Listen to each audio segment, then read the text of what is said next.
Hi, I'm retired NYPD Detective Vic Ferrari, and welcome to NYPD Through the Looking Glass podcast, where you get unique insight into the New York City Police Department. Before we get started, I encourage you to check out my Amazon author page, where you'll find my series of behind-the-scenes NYPD books. They're $10 paperback or $2.99 ebook download, including my latest NYPD Presumption and Dysfunction. As promised, this is a bonus episode this week. It's actually a pretty ironic story that deals with insurance fraud and how a cop that helped me out with another case down in Florida got himself jammed up. But before we get to that, let's go to the news section. The wife of a Florida County sheriff accused of helping run a massive gambling operation joined her husband behind bars on Monday on a similar charge. Homeland Security investigators arrested Robin Severance Lopez, 3 names, the estranged wife of Osceola County Sheriff Marcos Lopez, on state charges for committing racketeering. Lopez's arrest came weeks after her husband was nabbed and slapped with felony racketeering charges for his alleged role in a sprawling gambling operation in and around the home region of Walt Disney World. Lopez protected the operation in exchange for personal payments and campaign contributions, state prosecutors contend. Authorities did not reveal further details about Severance Lopez's alleged involvement in her husband's scheme. As for the sheriff, Governor Ron DeSantis suspended Lopez in an executive order and appointed a Florida Highway Patrol official to be the county sheriff. This is a wild story. It almost sounds like what happened, if you ever saw the movie or read the book, Donnie Brasco, when the Bonanno crime family comes down to Florida and they open up the King's Court, and then the local sheriff comes in and raids the place and busts them up because they weren't paying protection money. Well, that really happened down here in Pasco County. And it seems like history is repeating itself. From what I've read about this Sheriff Lopez, basically he looked the other way and maybe even didn't raid certain places, and then the money was funneled to him personally and through campaign contributions. And now his wife, Mrs. Severance Lopez, she got arrested. I don't know what exactly her role was in it. He's probably going to take the hit unless she was really involved in it. And unfortunately, she's not going to get a severance package. A man convicted of raping and killing a woman near a Central Florida bar was executed Tuesday. Thomas Lee Gedinis, 3 names, is scheduled to receive a lethal injection at Florida State Prison, bearing any last-minute reprieve. He was convicted in the May 1994 killing of Michelle McGrath. Gedinis would be the 7th person put to death in Florida this year, with an 8th scheduled for next month. Way to go, Florida. McGrath was last seen in a bar called Barbarella's shortly before 3 a.m. on May 24th, 1994. Her body was found with evidence of serious trauma, sexual assault in an alley next to a nearby school several hours later. Gedinis had been in the same bar with friends the night before. You believe this guy had friends? But they all later testified that they left without him.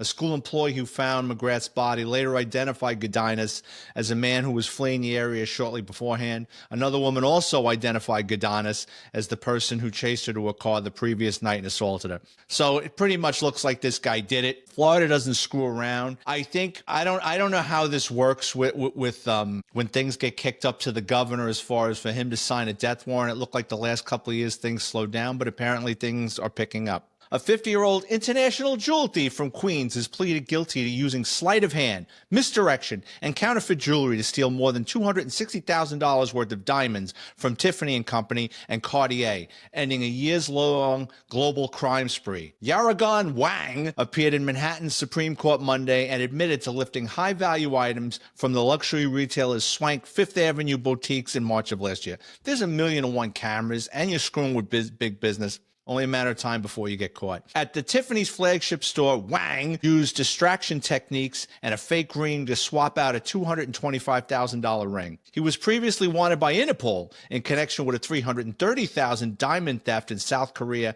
and has been linked to similar cases in New Jersey, California, Florida, and South Korea. This guy sounds more like an international pain in the ass. In April of last year, Wang allegedly entered London Jewelers in Manhasset section of Nassau County and used a sleight of hand trick to take a choppered watch valued at $17,000. Wang is also to have stolen $332,000 worth of jewelry in the South Korean capital of Seoul in 2018.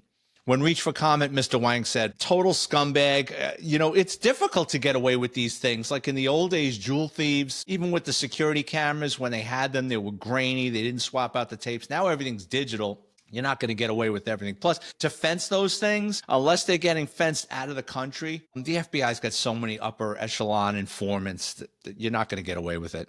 Jose Luis Calva, known in the tabloids as Mexico City's Cannibal, refused to make a formal plea saying, "I can't get my thoughts together right now."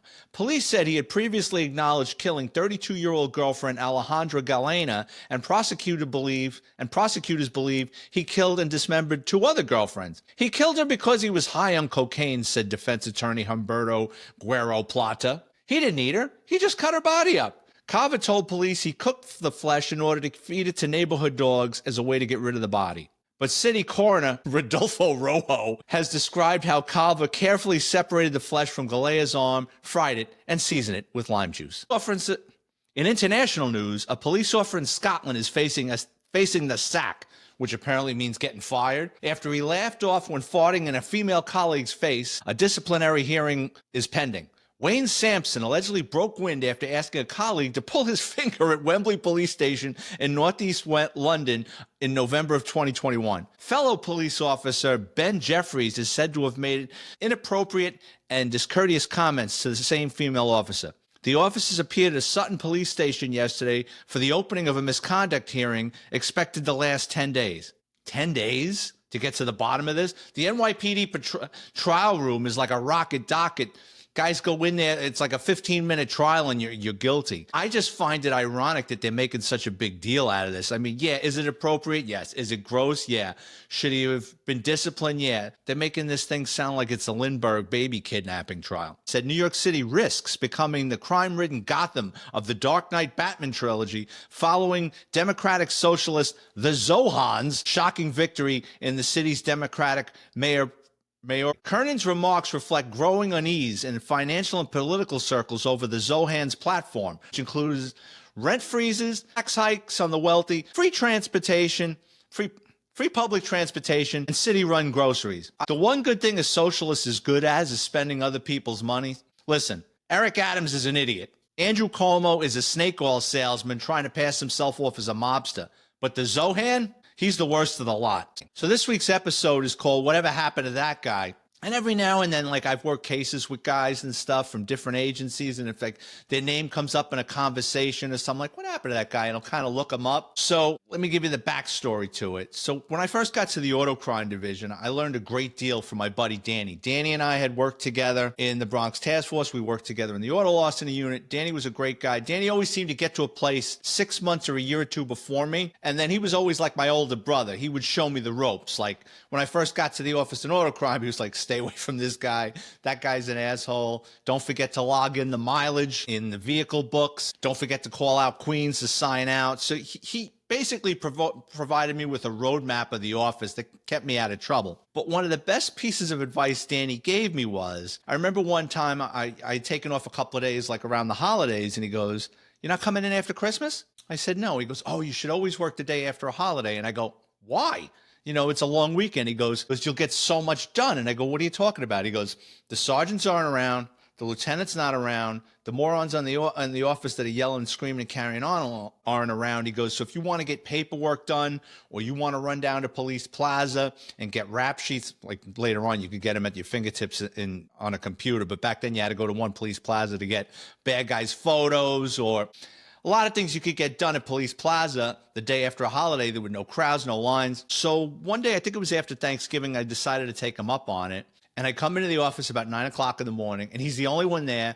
And he's sitting there reading the New York Times with his feet up. And he goes, "You decided to come in?" I said, "Yeah." He goes, "Oh, come on, let's get breakfast." So we get breakfast, and I was kind of half-assed looking for a collar. So we went up to the 4-7 in the Bronx. And I always liked the 4-7. There was always enough car thieves and car chases and junkyards. You could always find an arrest auto-related in the 4-7. So we're driving around off the service road of I-95, otherwise known as the New England Thruway, and you've got these vacant lots. Probably now they've built houses on them since, but 20 years ago they didn't. They were just vacant lots where people would dump shit, like you would see a couch or a refrigerator. So we're going down I-95, and I looked at Danny was driving, and I look, and in this vacant lot, I see this blue Hyundai. and I thought it had Florida plates, and it was driven through this lot, and then there was like a wooded area, but kind of you saw like the ass end of the trunk of the car sticking out. And I go, Danny, someone just dumped a car in there. So we carefully drive through the lot because you don't want to get a flat, and go up to the car. I run the plate, and while I'm waiting for the plate to come back, we get out, stretch our legs, we start walking around the car. And at first appearance, the car looked fine. Door locks weren't punched, windows weren't broke, no one had taken any of the major component parts off the car. So one of us pulled open one of the doors, and inside the car, it was covered in soot. So someone had tried to set an interior fire, but they threw gasoline, lit a match, and then shut the doors and the window when they took off. So what happened was it just smoked up the interior. It screwed up the interior, but it didn't burn the car. So I go back to our unmarked car and I look in the computer. Car's not reported stolen. It was registered to a woman in South Florida. So I said, I'll bet you either her or one of her relatives, she's up here visiting, and either one of two things happened. Either one, someone got a hold of her keys and they took the car and they dumped it. But more than likely is she came up here to visit relatives. She doesn't want this car anymore. She can't make the payments, or it's a lease or whatever. She doesn't want it. So she gave it to one of her relatives, or even she did it, parked it off in this lot, hoping the homeless population there, which are like ants, would pick this thing apart. She'll wait a couple of days and report it stolen up here in the Bronx. So Danny goes, you want to get involved with insurance fraud? I go, well, not really. I says, but this is an easy collar. I says, if we take possession of the car, I says, and she reports it stolen and it doesn't line up. He goes, all right. So what I do is I get a tow. I wasn't going to drive it because it was all full of soot. I wasn't going to break the ignition and drive it. So call for a tow truck. Tow truck comes and we have him take it down to the South Bronx in our office. So parking was tight. We had this little parking lot, probably could hold, 80 cars or something. And we shared the parking lot with PSA 7, which was the housing police. So parking was always, I get it. They didn't want us parking stolen cars or evidence cars in there for long periods of time because then it would minimize the amount of spots. Then guys got to park on the street. I get it. But I couldn't take the car to the pound because when you bring a stolen vehicle or a vouchered vehicle to the pound, they want a printout of the alarm on the car, the cancellation of the car, or even if there's no alarm on the car, they want a vehicle impound. So that would have meant before I took that car to the pound, I'd go into the computer, the system, and I would impound it. Detective Vic Ferrari of the Auto Crime Division has impounded this car from the Bronx on such and such a day. Why is that a problem? Well, when this woman walks into a police station in New York or Florida and says, I don't know, something happened to my car, I want to report it stolen, the first thing the cops are going to do is they're going to run the plate and the cops are going to go time out. This car was impounded by the New York City police in the Bronx. Your car is at the Whitestone Pound. Now she's not going to file an insurance claim. It just kind of stops the process. But if I stash the car somewhere and hold on to it, wherever she's going to walk into to report that thing stolen, the cops are going to run the plate and it's going to come back fine. So I couldn't take it to the pound, obviously. I had to hide it in the parking lot. So I'm having the tow truck driver push this car into a spot, and the property clerk of PSA 7 just so happened to be around. He comes flying out. Oh, what are you doing? Blah, blah, blah, blah, blah. And I turned to Dana and go, I thought you said no one's working today. And this guy's giving me a hard time. I go, I promise. It's only going to be a couple of days. He goes, all right. So he stops breaking my balls. He leaves. So what I do is I go up to the office, I run the plate again, and I print it. So what does that prove? That proves that, just for argument's sake, December 26th at 3 p.m., I ran this plate and was not reported stolen, right?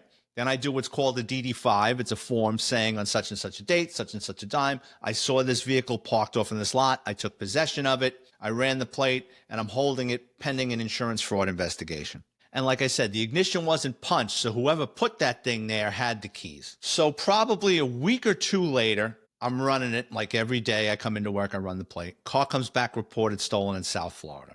And sure enough, I think it was 2 weeks. I think it was like the second week in December. So some woman, the registered owner, walked into a police station in South Florida and said on December, 12th, she had the car last night, came outside, it's stolen, right? So I'm like, okay, that's great. So Danny's laughing at me. He goes, yeah. He goes, well, here's your problem. He goes, she's committing the crime in Florida. She's falsifying a police report, right? She's reporting it stolen when it's not. She's doing that in Florida. You can't arrest her for that. And she's going to file the insurance claim in South Florida. So you can't arrest her. I said, I know. I says, but why let her get away with this? You know what I mean? Why it's bad enough that Bronx residents use the Bronx as a dumping ground.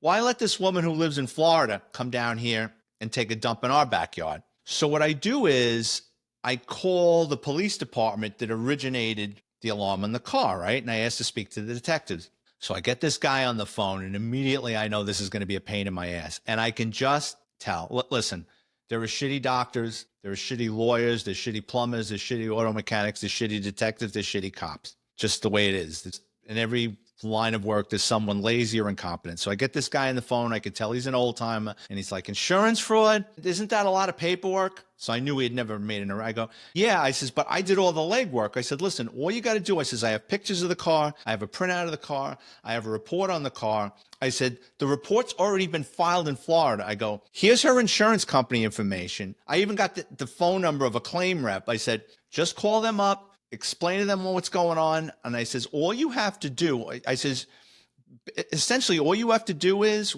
when I send you all the paperwork and the insurance company sends you all the paperwork, all you have to do is bring her in and interview her and lock her into a story and say, are you sure about this date? Are you sure it was here in Florida? I go, once she claims that the car was down in Florida and, she never brought it up to the Bronx, I go, it's an easy arrest. It's a felony. I says, down in Florida, you probably get a conviction. I don't know. So I knew I was getting nowhere with this guy. So I learned in my NYPD career, when you get no from somebody like this, try to go around him. So I said, well, is there anybody in the sheriff's office? Because this was a local police department. I go, is there anybody in the sheriff's office that would be interested in this? And I hear, there's like a pause and then kind of like a groan. So the schmuck puts me on hold. And after about 15 minutes, he gets back on the phone. He goes, call this guy. He's a state insurance fraud investigator.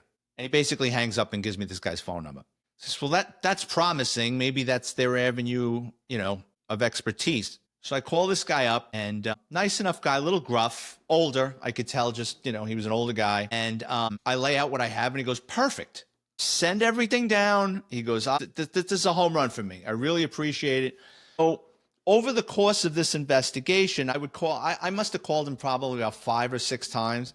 And the guy was originally from the Bronx. He grew up in the New York City area, and he lived in the Bronx for a while. And then you get to talking to a guy, and then I find out he went to the same high school, Catholic high school, as 2 of my aunts. So I built up a rapport with this guy, and he wound up making an arrest. He locked this woman up and charged her with insurance fraud. I think she took a felony plea to probation, and it worked out for everybody. I was just happy that the woman didn't get away with this, and now she's got a felony conviction in Florida. So I would keep in touch with this guy. And I actually thought at some point of coming down to Florida and becoming a state fraud investigator. But then the more he explained it to me is like what I gave him was the exception of the rule with stolen cars. Most of their work is with staged accidents. Staged accidents is you get like 4 or 5 people. They're usually illegal aliens. And you pile them into a car with basic insurance. And then they drive around looking for people with a nice car figuring they got nice insurance. And they'll slam on the brakes right in front of you, and you'll hit them.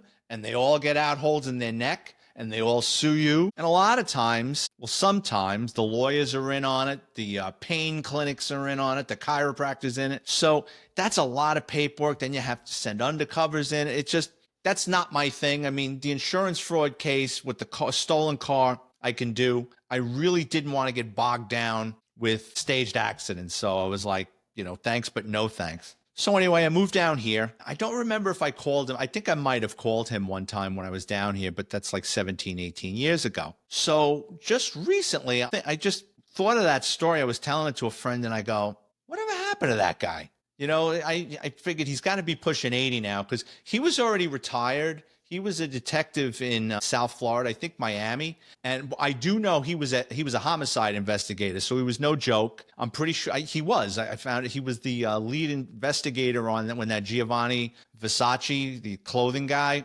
got killed by that Andrew Cunanan. He was actually the lead investigator on that case. So this guy survived the cocaine cowboy wars. He was a homicide guy. He's probably overqualified, really, to be working in the insurance fraud division, but I guess he took the job just to keep busy. So anyway, I Googled his name to see what he's up to, or maybe I could have him on as a guest on the show or whatever. And my heart dropped when I Googled it, and a news story came up from probably about 12, 13 years ago. And it says a state fraud investigator was charged with official misconduct Thursday for allegedly falsifying affidavits in fraud and attorney misconduct probes, Broward County prosecutors said. The State Division of Insurance Fraud investigator surrendered and was booked in the county jail on felony charges of official misconduct and misdemeanor charges of falsifying records. Witnesses in 2 cases handled by the investigator said they did not meet with him or sign affidavits he submitted in their names. The affidavit in the misconduct case was presented to a Palm Beach attorney's office last May, and the attorney's name was not disclosed. So then I was like, oh, well, that's not good. So then dug a little deeper, and I saw that the state took away his certification to be a police officer or a criminal investigator. And then I saw that he was sentenced to 3 years probation in order to pay restitution. So probably for the court fees and everything. I felt bad for the guy. Here's a guy who was, a heavy hitter. He was a homicide detective in Miami, and then he got a job with the state. And then he loses his job, and he winds up getting arrested and put on probation for stupid shit. Now, I couldn't understand who, what, where, when, and why. Obviously, I'm not going to call the guy and ask him what happened because that would be embarrassing for him. But here's the thing. I dug a little deeper, and I kind of figured out what happened. So his story says, in 2007, the lead investigator on an insurance fraud case charging a South Florida attorney of organized fraud and theft and uttering of forged documents. The attorney was disbarred,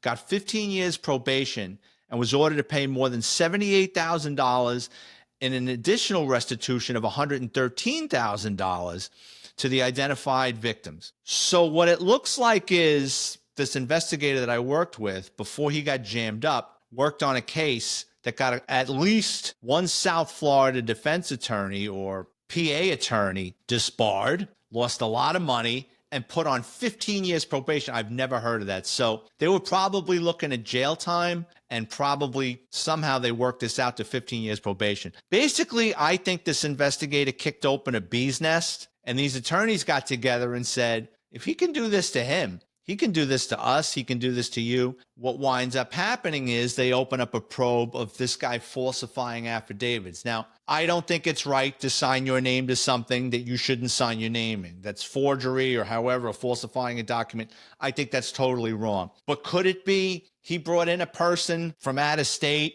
to interview them or across the state? They left. He didn't get them to sign something, so he just signed their name. I just find it wild that this guy would go around making things up and then signing other people's name to it.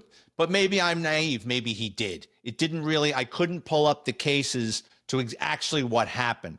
But long story short, this guy was investigating attorneys and got at least one jammed up. And then the next thing you know, a couple of years later, he gets jammed up in 2012 and loses certification, loses his job, and gets put on probation for 3 years. So you never really know what happens to people or their mindset, but that's my story, and I'm sticking to it. So as always, I'd like to thank everyone for tuning in, especially my listeners in Louisville, Kentucky, Putnam Valley, New York, Beaverton, Oregon, Brentwood, Essex, Granton, Ontario, and Toyota, Moncana, Tokyo. And of course, Schaumburg, Illinois, as you all know, the home of National Insurance Crime Bureau. If you work in law enforcement or have an interesting criminal background, please drop me a note on Twitter or Instagram at VicFerrari50. If you're watching on YouTube, please hit the like and subscribe button as it helps with the helps with the algorithms. If you enjoy the content, please check out my Amazon author page. Type in my name, Vic, Ferrari like the car,